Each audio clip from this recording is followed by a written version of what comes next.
নমস্কার বন্ধুরা, সুইটির কিচেনে স্বাগত জানিয়ে আবার আমি আপনাদের কাছে চলে এলাম নতুন একটি রেসিপি নিয়ে। এই বর্ষায় কোনোদিনও গরম কোনোদিনও ঠান্ডা এরকম ওয়েদারে পেট খারাপের সমস্যা তো থেকেই যায়। তাই আজকে চলে এলাম খুব সাদামাঠাভাবে কাঁচা লঙ্কা দিয়ে ঝিঙে ও চারা মাছ দিয়ে ঝোল। দেখুন কিভাবে এটা আমি বানিয়ে নিই।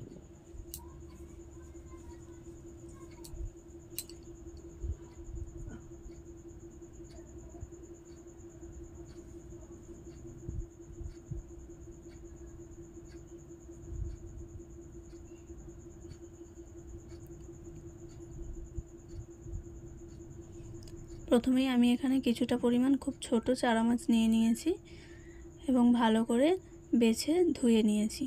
এরপর হলুদের গুঁড়ো আর লবণ দিয়ে দিচ্ছি মাছটায় ভালো করে মাখিয়ে নেওয়ার জন্য।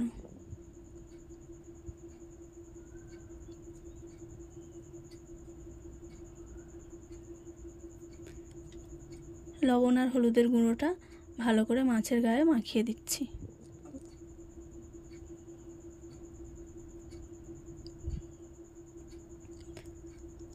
খুব ভালো করেই মাখানো হয়ে গেছে নুন আর হলুদটা।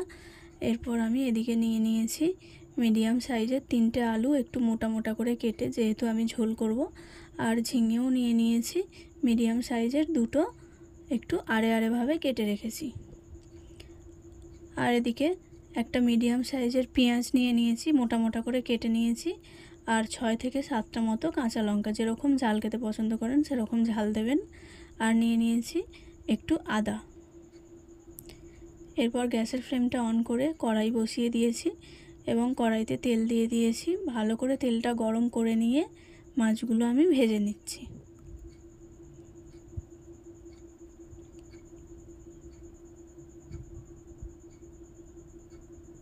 মাছগুলো খুব ভালো করে ভাজা হয়ে গেছে এবং আমি একটি পাত্রে তুলে নিয়েছি। এবং মাছ ভাজার পর ওই তেলেতেই দিয়ে দিচ্ছি কেটে রাখা ঝিঙেগুলো ভেজে নেওয়ার জন্য।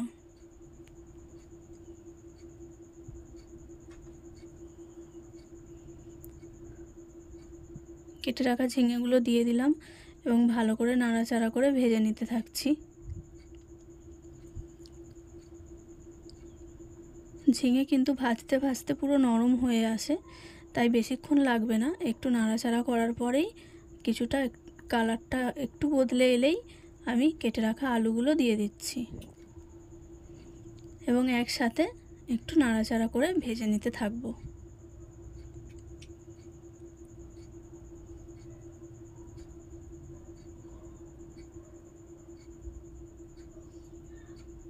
দেখুন ঝিঙের সাথে আলুটাও নাড়াচাড়া করে আমি ভেজে নিচ্ছি। ওদিকে ভাজা হতে হতে এদিকে আমি 1 চামচ মতো জিরে নিয়ে নিয়েছি, গোটা জিরে। আর ওই যে আদাটা নিয়ে রেখেছিলাম ওই আদাটা ছিলের মধ্যে দিয়ে বেটে নিলাম। এরপর আবার ঝিঙে আর আলুটা ভালো করে নাড়াচাড়া করে ভেজে নিচ্ছি। ঝিঙেটা খুবই নরম ছিল, তাই পুরো আরও নরম হয়ে গেছে। আলাদা করে আমি বড়িটা ভেজে রাখতে ভুলে গেছিলাম, তাই আমি এই ঝিঙে আর আলুর সাথেই দিয়ে দিলাম ডালের বড়ি কিছুটা পরিমাণ এবং ভালো করে নাড়াচাড়া করে ভেজে নিচ্ছি, যাতে আলু আর ঝিঙের সাথে ডালের বড়িটাও খুব ভালো করেই ভাজা হয়ে যায়।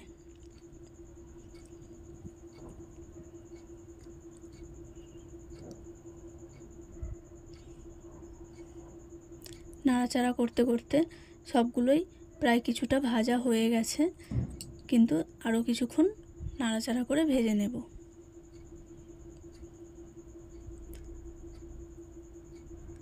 এরপর ভাজা হতে হতেই আমি ওর মধ্যেই দিয়ে দেব কেটে রাখা পেঁয়াজ আর চিড়ে রাখা কাঁচা লঙ্কাগুলো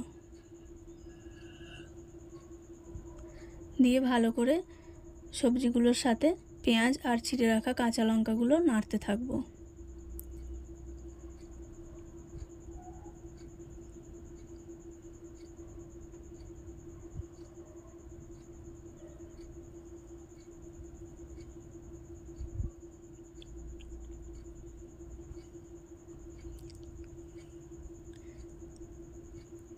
দেখুন বেশ কিছুক্ষণ ধরে নাড়াচাড়া করে নিচ্ছি এবং আলু সমস্ত কিছু পেঁয়াজ টেয়াজ সব কিছুই একটু রঙটা চেঞ্জ হয়ে গেছে।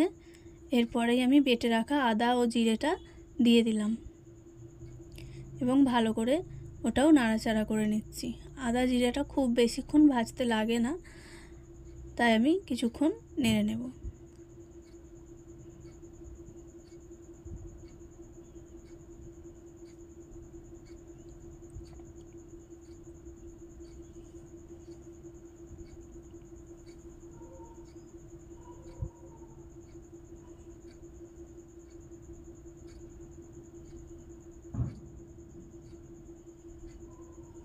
আদা আর জিরেটা অল্প কিছুক্ষণ ধরে ভেজে নিলাম। এরপরেই আমি দিয়ে দিচ্ছি পরিমাণ মতো হলুদের গুঁড়ো, এবং হলুদের গুঁড়োটা দেওয়ার পরে ভালো করে নাড়াচাড়া করে নিচ্ছি সমস্ত কিছু একসাথে।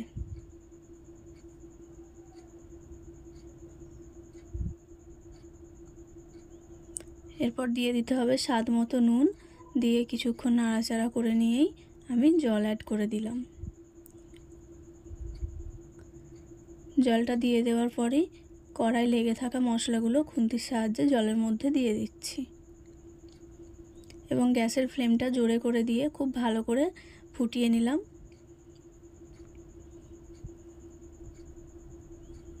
এইরকম ফুটে যাওয়ার পরেই ভেজে রাখা মাছগুলো দিয়ে দিতে হবে ওই ঝোলের মধ্যে, এবং আমি ভালো করে খুন্তির সাহায্যে মাছগুলো ঝোলের মধ্যে ডুবিয়ে দিচ্ছি, যাতে সমস্ত রকম মশলাগুলো মাছের মধ্যেও খুব ভালো করে ঢুকে যায়। এবং তারপরেও কিছুক্ষণ ধরে ফুটিয়ে নিলেই হয়ে যাবে রেডি ঝিঙে আলু কাঁচা লঙ্কা দিয়ে চারা মাছের ঝোল। দেখুন এখানে রেডি হয়েই গেছে পুরোপুরি। খুব পাতলা ঝোল, সাথে একটা লেবুর টুকরো নেবেন আর গরম ভাতের সঙ্গে সার্ভ করবেন, দেখবেন খেতে খুব সুস্বাদু লাগবে। অবশ্যই বানিয়ে দেখবেন বাড়িতে। ভিডিওটা কেমন লাগলো জানাতে ভুলবেন না। ভালো লেগে থাকলে লাইক করে দেবেন, সাবস্ক্রাইব করে দেবেন, পাশে থাকা বেল আইকনটি বাজাতে অবশ্যই ভুলবেন না।